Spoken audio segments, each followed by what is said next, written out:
मतलब electromagnetic radiation अगर हमें प्रोवाइड कराना है तो उसके लिए हमें कौन कौन से सोर्स की जरूरत पड़ेगी? नेचुरल बॉडी और मैनमेड सोर्स। मैनमेड सोर्स में क्या आ गया आपका?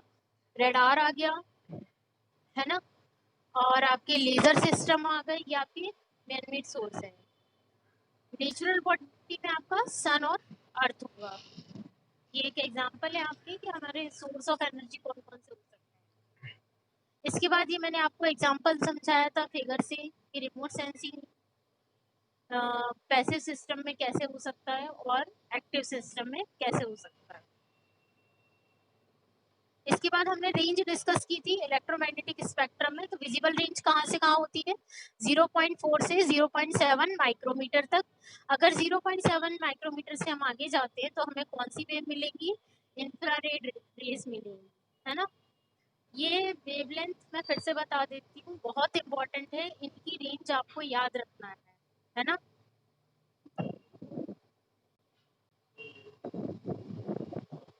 ये यहाँ तक हमने कल डिस्कस कर लिया था। अब ये हम कंटिन्यू कर रहे थे, आज हम इसको कंटिन्यू करेंगे कि वो कौन कौन से फैक्टर्स हैं that influence the soil reflectance in remote sensing. मतलब रिमोट सेंसिंग में सॉइल की रिफ्लेक्टेंस के लिए कौन कौन से फैक्टर इन्फ्लुएंस करेंगे। वो कौन कौन से फैक्टर है जिनसे जब लाइट एनर्जी सॉइल से टकराएगी और वो जब रिफ्लेक्ट होगी तो वो रिफ्लेक्टेड लाइट जो है आपकी वो कौन कौन से फैक्टर शो करेगी। जैसे आपको पता है पूरे इंडिया में डिफरेंट टाइप की सॉइल है डिफरेंट एरिया में, ठीक है। और आपको बनाना है सॉइल मैप, ठीक है। हमें क्या बनाना है? सॉइल मैप बनाना है। तो हमें पर्टिकुलर डेटा चाहिए कि कहाँ पर आपकी रेड सॉइल है, कहाँ पर आपकी ब्लैक सॉइल है, कहाँ पर एलिवेल सॉइल है, या कहाँ पर किसी सॉइल में ऑर्गेनिक कंटेंट ज़्यादा है या किसी सॉइल में ऑर्गेनिक कंटेंट कम है। तो क्या होगा, जो आपकी पर्टिकुलर टाइप ऑफ सॉइल है उसका क्या होगा? टोन चेंज हो जाएगा। मतलब टोन मतलब वो जो लाइट रिफ्लेक्ट कर रही है वो डिफरेंट डिफरेंट कलर की शो करेगी, डिफरेंट डिफरेंट वेरिएशन आ जाएंगे उसमें। जैसे कहीं पर अगर ऑर्गेनिक कंटेंट ज़्यादा है तो वहाँ पर क्या होगा, वो थोड़ा डार्क कलर की लाइट शो करेगा, ठीक है। जहाँ पर ऑर्गेनिक कंटेंट कम है वो थोड़ा लाइट कलर में शो करेगा मैप में। क्योंकि अल्टीमेटली क्या हो रहा है, जैसे मान लो आपकी ब्लैक सॉइल है, ठीक है, या रेड सॉइल है। रेड सॉइल से आपका जो सन है सोर्स ऑफ एनर्जी, वहां से उसने लाइट एमिट करी और वो सॉइल से जाके टकराई, ठीक है। अब वो सॉइल क्या कर रही है, जब वो उससे लाइट एनर्जी टकराई तो उसका कुछ पार्ट उसने वापस रिफ्लेक्ट किया। वो जब रिफ्लेक्ट किया उसने तो सेंसर ने उसको रिसीव किया। लेकिन हर एरिया में डिफरेंट टाइप ऑफ सॉइल है तो वो क्या होगा कि डिफरेंट कलर या डिफरेंट वेवलेंथ एमिट करेगी। एमिट का मतलब होता है कि ट्रांसमिट करेगी या रिलीज करेगी, ठीक है। तो वो क्या होगा, आपकी जो डिफरेंट टाइप ऑफ सॉइल है उनके डिफरेंट कलर हैं और उनके मिनरल कंपोजिशन के कारण वो जो आपकी डिफरेंट टाइप ऑफ सॉइल है वो डिफरेंट कलर एमिट करेगी। तो आपको वो मैप में अलग अलग कलर के द्वारा प्रदर्शित की जाएगी, ठीक है। तो वो कौन कौन सी चीजें हैं जो फैक्टर्स इन्फ्लुएंस करेंगे? तो पहला तो आपका मिनरल कंपोजिशन हो गया। मिनरल कंपोजिशन मतलब एनपीके वगैरह आपका जितने भी मिनरल कंपोजिशन हैं, फर्टिलाइजर्स हैं, वो सारी चीजें। जैसे ब्लैक कलर है, ब्लैक सॉइल, तो वो किसके कारण है कि आयरन की आयरन एक्सेस में है आपका, ठीक है। तो ये चीजें, ये फैक्टर्स इन्फ्लुएंस करेंगे जो वो लाइट एमिट कर रहा है, ठीक है। दूसरा आपका सॉइल मॉइस्चर हो गया। सॉइल मॉइस्चर ज़्यादा है कम है उस पर भी डिपेंड करेगा। फिर मैंने जैसे आपको बताया कि ऑर्गेनिक मैटर कंटेंट क्या है। उसके बाद सॉइल का टेक्सचर क्या है, सैंड ज़्यादा है या सिल्ट ज़्यादा है। फॉर एग्जाम्पल अगर मैं आपको एग्जाम्पल दूँ तो जैसे एरिड एरिया होता है, राजस्थान का जो एरिया है, ठीक है, वो बहुत ड्राई है ना, और वहाँ मोस्टली क्या है, सैंडी सॉइल है। तो जब आप उसे मैप में देखोगे तो वो डिफरेंट कलर से शो करेगा और वहाँ पर वेजिटेशन भी कम है। इसीलिए जब आप राजस्थान का एरिया देखोगे तो वो क्या होगा, डिफरेंट कलर से शो करेगा। अच्छा, ये कौन कौन से कलर से क्या शो करेगा ये चीजें भी हम डिस्कस करेंगे आगे जाके। जब अपन सैटेलाइट की इमेज देखेंगे तो हम उसमें देखेंगे कि कौन सा कलर क्या शो कर रहा है। अभी आपको सिर्फ दो ही कलर बताऊंगी जनरली, एक ग्रीन और एक ब्लू। जो नॉर्मली सबको पता होता है कि ब्लू मतलब वाटर बॉडी है और ग्रीन मतलब वाटर बॉडी मतलब रिवर है या सी है, ठीक है, और ग्रीन मतलब या तो वेजिटेशन है या फॉरेस्ट एरिया है, ठीक है। लेकिन हम और भी डिफरेंट कलर्स होते हैं, हम उनको भी आगे सैटेलाइट इमेज में डिस्कस करेंगे। अब आगे देखते हैं। हाँ, कुछ चीजें मैंने आपको बताई थी, जैसे इनकी क्या एडवांटेज है, मतलब हम कहाँ कहाँ रिमोट सेंसिंग अप्लाई कर सकते हैं। तो एक तो मैंने आपको बता दिया कि हम पर्टिकुलर एरिया की इंफॉर्मेशन डिटेक्ट कर सकते हैं कि वहाँ पर क्या है, और डिफरेंट टाइप ऑफ सॉइल अगर हमारी है तो हम सॉइल का पता लगा सकते हैं कि कौन सी टाइप की सॉइल है उस पर्टिकुलर एरिया में। अब एक और चीज आती है, वो है आपका एरिया। हम एरिया कैसे पता कर सकते हैं रिमोट सेंसिंग के द्वारा? तो क्या होता है, जैसे आप लोगों ने मैप देखा है ना, और आप लोगों ने सॉइल एंड वाटर कंजर्वेशन भी पढ़ा है। जब आप अगर आपको किसी वाटरशेड का एरिया निकालना है तो आप कैसे निकालोगे? किसी को पता है वाटरशेड का एरिया हम कैसे निकालते हैं? मैप के द्वारा। तुम लोगों ने सॉइल एंड वाटर कंजर्वेशन पढ़ा होगा, अगर नहीं पता तो सीधे नो बोल देना। किसी को पता है वाटरशेड का एरिया कैसे निकालते हैं? नो, ठीक है। एक्चुअल में क्या होता है कि अपने पास वाटरशेड का अगर आपको कोई भी एरिया निकालना है तो हमारे पास सबसे पहले एक मैप होता है ना। उस मैप में हम डिमार्केशन करते हैं, मतलब एक बाउंड्री फिक्स करते हैं, और हम उस बाउंड्री पर एक प्लेनीमीटर नाम का इक्विपमेंट यूज करते हैं। उस वो जो आपने बाउंड्री शो की है मैप में, वहां पर एक इंस्ट्रूमेंट होता है प्लेनीमीटर। उसमें एक कॉन्केव मिरर होता है, उस मिरर को आप पूरे बाउंड्री पर मूव कराएंगे तो वो क्या होगा, आपको एक मीटर के द्वारा रीडिंग शो करेगा, और वो आपका एरिया होगा। तो हम ऐसे मैप के द्वारा हम एरिया निकाल सकते हैं। एक तो ये हो गई टेक्निक आपकी कि कैसे हम एरिया निकाल रहे हैं। तो मैप के लिए आपको रिमोट सेंसिंग चाहिए, उसके बाद आप डिमार्केशन के द्वारा, डिमार्केशन मतलब उसकी बाउंड्री फिक्स कर सकते हैं। उसके बाद आप प्लेनीमीटर का यूज करके हम एरिया निकाल सकते हैं। दूसरी टेक्निक होती है कि हमने सैटेलाइट की इमेज ली, ठीक है, उसके बाद हमने जीआईएस का यूज किया, और वो आपको वहाँ पर एरिया आपका कैलकुलेट करके बता देगा कि इस पर्टिकुलर एरिया में एरिया का क्या मेजरमेंट आया है, ठीक है, वो आपको जीआईएस के द्वारा बता देगा। तो ये हमारी दूसरा एप्लीकेशन है कि हम रिमोट सेंसिंग और जीआईएस का यूज कहाँ कर सकते हैं। तो इसके द्वारा हम ये पता कर सकते हैं कि हमारा सॉल्ट द्वारा अफेक्टेड लैंड कौन सा है ना, कहाँ पर इरोजन हो रहा है, और इरोजन हो रहा है तो कितने एरिया में हो रहा है वो हमें कैलकुलेट करके पता चल जाएगा। कहाँ पर वाटर लॉगिंग कंडीशन है, मतलब पानी बहुत ज़्यादा भरा हुआ है, तो वो कितने एरिया में है वो हमें कैलकुलेट करके पता कर सकते हैं हम। तो ये सारे रिमोट सेंसिंग के एप्लीकेशन है कि रिमोट सेंसिंग हम कहाँ कहाँ यूज कर सकते हैं, है ना। तो मैंने ये कहा बोला मेरे तो ये इसके एप्लीकेशन हो गए। अब अरे हम मैंने पहली बोला वो चीज देख मानस लेते हैं कि वाला है उसकी आइडेंटिफिकेशन कैसे छोड़ करेंगे। Identification, area estimation and monitoring.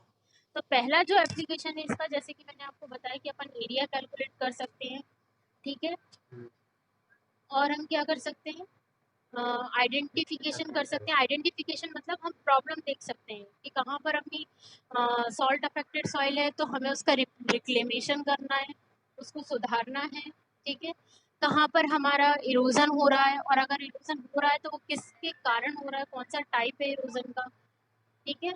तो ये सब हम, क्योंकि आपको क्या करना है लास्ट स्टेप में, हमें मैनेजमेंट करना है। मैनेजमेंट करने के लिए हमें उस पर्टिकुलर एरिया की कंटिन्यूअसली मॉनिटरिंग करनी पड़ेगी, और वहाँ की जो प्रॉब्लम है उसे आइडेंटिफाई करना पड़ेगा, है ना। तो ये आपका फर्स्ट स्टेप हो गया। अब आगे देखते हैं क्या एप्लीकेशन है। दूसरा आपका है कि हम इससे क्रॉप न्यूट्रिएंट की डेफिशिएंसी का पता लगा सकते हैं, क्योंकि वो जो लाइट एमिट हो रही है आपकी, वो मिनरल कंपोजिशन के कारण उसमें चेंजेस आते हैं, वेरिएशन आते हैं, जिसके कारण अगर आपको वेरिएशन शो हो रहे हैं तो आप उसमें ये डिटेक्ट कर सकते हो कि इसके कारण ये लाइट एमिट कर रहा है या इतनी वेवलेंथ की लाइट एमिट कर रहा है। तो हम इसमें क्या कर सकते हैं कि देखो यहाँ पर लिखा हुआ है कि nutrient deficiency in plants affects the colour, moisture content and internal structure of the leave. मतलब अगर न्यूट्रिएंट की डेफिशिएंसी है तो या तो लीव्स का कलर चेंज हो जाएगा, जैसे आप लोगों ने पढ़ा होगा बाकी सब्जेक्ट्स में, जैसे अगर जो आपकी लीव्स हैं प्लांट वो अगर येलो हो रही है तो उसमें किस चीज़ की डेफिशिएंसी है ना। तो ये अगर वो येलो हो रही है तो वो डिफरेंट लाइट एमिट करेगी, और अगर प्लांट हेल्दी है तो वो डिफरेंट लाइट एमिट करेगा। तो इससे हम पता कर सकते हैं कि हमारी क्रॉप में किस न्यूट्रिएंट की कमी है। ठीक है, तो ये आपका सेकंड एप्लीकेशन हो गया कि हम रिमोट सेंसिंग किसमें यूज कर सकते हैं, क्रॉप में किस न्यूट्रिएंट की कमी है यह पता करने के लिए हम रिमोट सेंसिंग का यूज कर सकते हैं। इसके बाद जैसे कि मैंने आपको बताया कि सॉइल मैपिंग में हम इसका यूज कर सकते हैं कि सॉइल का मैप कैसे तैयार करना है उस पर्टिकुलर एरिया का, सॉइल का टेक्सचर, उस मैप में आपको डिफरेंट चीजें कैरेक्टरिस्टिक्स मिल जाएंगी सॉइल की, जैसे soil texture, soil mineral, soil moisture, soil organic content, soil की सैलिनिटी क्या है। इन सब चीज़ों के कारण आपकी जो वेवलेंथ है, जो लाइट वो एमिट कर रही है वो वेरी होगी, और उसके अकॉर्डिंग हम उस पर्टिकुलर एरिया की सॉइल की कैरेक्टरिस्टिक्स पता कर सकते हैं। तो आपके कौन कौन से एप्लीकेशन हो गए, सबसे पहले तो हम क्रॉप की न्यूट्रिएंट, किस क्रॉप में क्या किस न्यूट्रिएंट की कमी है हम ये डिटेक्ट कर सकते हैं, ये पता कर सकते हैं। दूसरा, उस पर्टिकुलर एरिया की क्या प्रॉब्लम है ये हम आइडेंटिफाई कर सकते हैं। ठीक है, और तीसरा क्या हो गया, सॉइल मैपिंग। तो ये हम डिफरेंट एप्लीकेशन है कि हम रिमोट सेंसिंग कहाँ कहाँ अप्लाई कर सकते हैं। ये बहुत इंपॉर्टेंट पॉइंट्स हैं, कभी कभी एग्जाम में पूछा जाता है कि सॉइल मैप का मैप बनाने के लिए हमें किस टेक्निक की ज़रूरत पड़ती है, तो हमें रिमोट सेंसिंग की ज़रूरत पड़ती है और जीआईएस की ज़रूरत पड़ती है। ठीक है, सेकंड उसके बाद है आपका क्रॉप कंडीशन असेसमेंट। जैसे आपको पता है कि हम सैटेलाइट द्वारा कंटिन्यूसली मॉनिटरिंग कर सकते हैं, या सेंसर के द्वारा हम जो एनर्जी को रिसीव कर रहा है उसके द्वारा हम कंटिन्यूसली मॉनिटरिंग कर रहे हैं उस पर्टिकुलर एरिया की। तो क्रॉप की कंडीशन में क्या चेंजेस आ रहे हैं, क्या हमने उसे उसमें मैनेजमेंट प्रैक्टिसेस दिए थे उसके अकॉर्डिंग क्या वेरिएशन आ रहे हैं, वो हम टाइम टू टाइम असेसमेंट कर सकते हैं, एनालिसिस कर सकते हैं, है ना। तो ये आपका फोर्थ पॉइंट हो गया। इसके बाद रिफ्लेक्टेंस मॉडलिंग, जैसे मैंने आपको कल बताया था कि हमारे पास क्रॉप ग्रोथ मॉडल्स होते हैं, क्रॉप ग्रोथ मॉडल्स होते हैं। जैसे हम डैम बनाते थे तो डैम बनाने से पहले हम क्या करते हैं, रन ऑफ को एस्टिमेट करते थे। एस्टिमेट का मतलब होता है अनुमानित करना, जैसे मैंने आपको कल बताया। तो वैसे ही हम यहाँ पर क्या करते हैं, मॉडलिंग करते हैं। उस मॉडल में हम क्या करते हैं, वो एक इक्वेशन टाइप की होती है कि अगर आप इसमें जैसे आपके पास क्वाड्रेटिक इक्वेशन होती थी कि एक्स की वैल्यू में हम अगर वेरिएशन ला रहे हैं तो आंसर आपका चेंज हो जाता था। वैसे ही हम यहाँ पर हमारे पास क्रॉप ग्रोथ मॉडल्स होते हैं जिसमें हम सारे फैक्टर्स इंक्लूड करते हैं जिनका प्रभाव प्रोडक्टिविटी पर पड़ता है। क्लाइमेट से लेके रेनफॉल से लेके आपका इरिगेशन से लेके डेली मीन टेम्परेचर तक हम उसमें हर चीज़ रिकॉर्ड करते हैं। और उस हर चीज़ का जो अगर उनमें हम वेरिएशन ला रहे हैं उन इनपुट्स में, तो आपका प्रोडक्टिविटी पे क्या प्रभाव पड़ रहा है वो हम इन मॉडल्स के द्वारा डिटेक्ट कर सकते हैं। ठीक है, तो इसको हम बोलते हैं रिफ्लेक्टेंस मॉडलिंग, जो किसके द्वारा होती है, क्रॉप ग्रोथ मॉडल्स के द्वारा। जो यहाँ पर लिखा हुआ है कि crop growth models describe the relation between physiological process in plants and environmental factors such as solar radiation, temperature, water and nutrient availability. क्योंकि सबको पता है कि क्रॉप वाटर रिक्वायरमेंट जो फैक्टर होता है, ठीक है, क्रॉप का, उसमें आपकी सारी चीज़ें इंक्लूड होती हैं कि रेनफॉल कितनी हो रही है, डेली टेम्परेचर कितना है, डेली टेम्परेचर कितना है, ठीक है, सन सन आवर्स कितने हैं, डे आवर्स कितने हैं आपके। ये इन सब का इफेक्ट कहाँ पड़ता है, क्रॉप वाटर रिक्वायरमेंट। तो यहाँ पर हम मॉडल्स में हर छोटी से छोटी चीज फैक्टर्स को इंक्लूड करके और उनमें क्या वेरिएशन आ रहा है, तब आपकी प्रोडक्टिविटी पर क्या प्रभाव पड़ रहा है उसका, वो हम देखेंगे, देख सकते हैं। Crop yield modelling and production forecasting, जो अभी मैंने आपको बताया, ये सेम थिंग है वो। The information on production of crops before harvest is very vital to the national food policy planning and economy of the country. Reliable crop yield estimate is one of the most important components of crop production forecast. For example अगर हमें broad level पर detect करना है कि इस particular state का production कितना होगा, तो आपने कितनी क्रॉप लगाई थी उसके अकॉर्डिंग हम एस्टिमेट कर रहे हैं कि हमें इतना प्रोडक्शन इस स्टेट से मिलेगा। तो ये आपका प्रोडक्शन फॉरकास्टिंग हो गया, ये भी हम रिमोट सेंसिंग के द्वारा कर सकते हैं। अब इसके डिसएडवांटेज क्या क्या हैं? डिसएडवांटेज ऑफ रिमोट सेंसिंग, तो डिसएडवांटेज क्या है? ये बहुत ही एक्सपेंसिव होता है। ठीक है, एक्सपेंसिव आपको पता है, हम इसमें टेक्नोलॉजी बहुत ही कॉस्टली है, तो ये आपका एक एक्सपेंसिव सिस्टम है। दूसरा, measurement uncertainty can be large. अब देखो क्या होता है कि हम इसमें मैनुअली तो ऑपरेट कर नहीं रहे हैं, है ना, मैनुअली हम वहाँ पर फील्ड पर जाकर कैलकुलेट नहीं कर रहे हैं, तो इसमें कुछ अनसर्टेनिटी भी आएगी मेजरमेंट में, कुछ तो चेंजेस होंगे जो आपके एक्चुअल और जो आपकी सैटेलाइट इमेज के द्वारा हम मेजर कर रहे हैं दोनों में कुछ तो वेरिएशन आएगा। तो यहाँ पर मेजरमेंट में क्या होता है, अनसर्टेनिटी होती है, मतलब वो एक्चुअल नहीं हो सकता, थोड़ा सा वेरिएशन आएगा। तीसरा, data interpretation is can be difficult. Data interpretation बहुत डिफिकल्ट होता है ना। डेटा इंटरप्रिटेशन कैसे डिफिकल्ट होता है? जैसे मैंने आपको बताया कि मैप में डिफरेंट कलर से हम शो करते हैं, लेकिन क्या फार्मर इस कलर से या अनस्किल्ड जो पर्सन होता है जिसको टेक्नोलॉजी की कोई नॉलेज नहीं है, वो उस डेटा को इंटरप्रेट कर सकता है कि यहाँ पर अगर ऑरेंज कलर शो हो रहा है तो इसका मतलब क्या है? जैसे अगर आप लोगों ने अभी तक रिमोट सेंसिंग नहीं पढ़ा है तो आप लोग सिर्फ अभी दो कलर जानते हैं, ठीक है, दो कौन कौन से, ब्लू एंड ग्रीन। सो तो इसका क्या वो है कि अगर अनस्किल्ड पर्सन है तो वो डेटा को इंटरप्रेट नहीं कर सकता। इंटरप्रेट मतलब वो ये नहीं बता सकता मैप देखने के बाद कि यहाँ पर किस किस सॉइल में किस कंटेंट की डेफिशिएंसी है, किसकी कमी है। अगर वो अनस्किल्ड पर्सन है, पढ़ा लिखा नहीं है, तो वो ये नहीं बता सकता कि अगर हमें पर्टिकुलर सैटेलाइट ये इमेज दे रही है तो इस इमेज को देखने के बाद हम ये पता कर सकें कि इस सॉइल में किस कंटेंट की कमी है। ठीक है,